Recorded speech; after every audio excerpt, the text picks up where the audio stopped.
Right, time right now is 6:11, and there's been a lot of severe weather action in Kentuckiana for the past 12 hours. Yeah, I mean, really starting yesterday evening, continuing, Matt, up until just maybe an hour before we came on air here.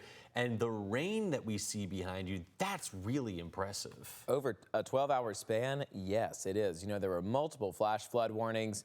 We're going to continue keeping a close eye on if there's any actual flood reports. But estimated rainfall totals, this is an estimation from just the radar data. It's estimated that there was 9 inches of rainfall there near Salem, Indiana, up to over 8.5 inches rather. From Madison, Indiana, 4.4 inches reported here.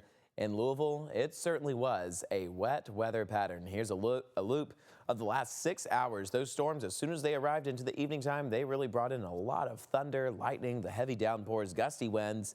It was a very active night for us across Kentuckiana, and that included all of us. All of our counties saw rain showers, thunder, lightning. It certainly was a strong weather pattern.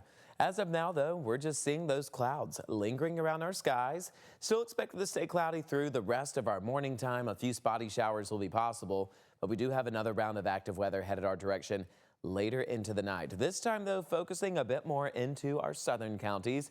Gusty winds, heavy downpours still possible, so we'll keep a close eye on that pattern. You want to make sure that you have ways of receiving weather alerts. Scan this QR code that you see on your screen, and that way you can receive all of the latest weather details. But as I mentioned, this is going to be focusing more towards areas near Campbellsville, Columbia, and Lynchfield. That's where we're expecting more of that stronger activity to focus.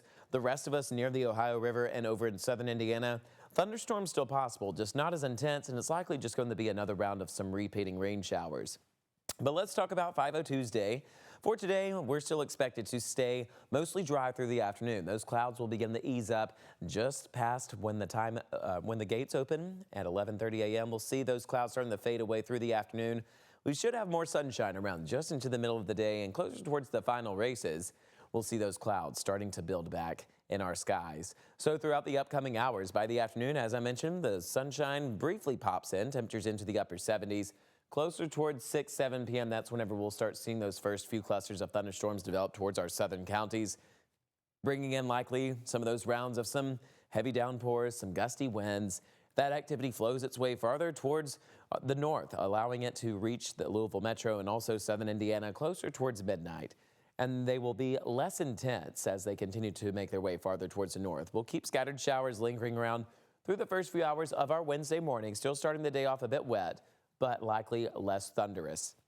Throughout Wednesday afternoon, that north wind returns back. That returns the dry conditions with us and also cooler temperatures as well. We're going to be in a cooler pattern from Wednesday into the rest of the week. Our temperatures dropping into the lower 50s, eventually the 40s to start off our Thursday morning. So it is going to be a chilly pattern for the Derby race. If you're headed out to Scottsburg today, keep in mind those temperatures start making their way into the lower 70s.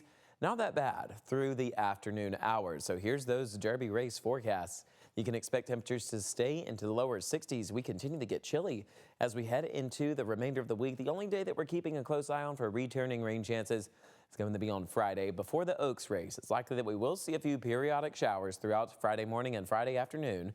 So keep that in mind. Here's a look at the next 7 days. We are easing our way into that cooler pattern through the weekend, and then we warm up back into the upper 60s for our Sunday.